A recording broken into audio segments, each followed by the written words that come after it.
Welcome to my channel Craze for Cooking. And guys, today we are going to make a very simple recipe, that is vanilla mug cake. So let's start with it.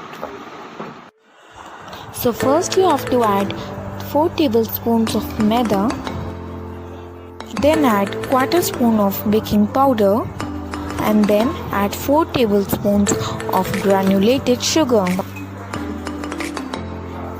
Add 3 tablespoons of melted butter and then add a quarter spoon of vanilla essence in the mixture.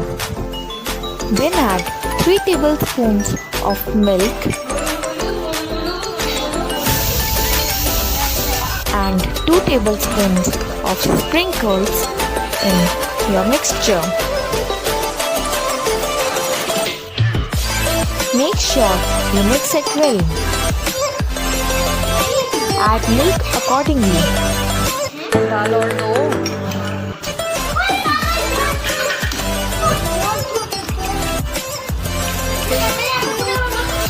Mix it well for a few minutes and then let it sit in the microwave for 1 minute and 20 seconds according to the microwave settings. Our yummy delicious vanilla mug cake is ready. Please like, share and subscribe my channel for more videos like this. Enjoy your delicious treat.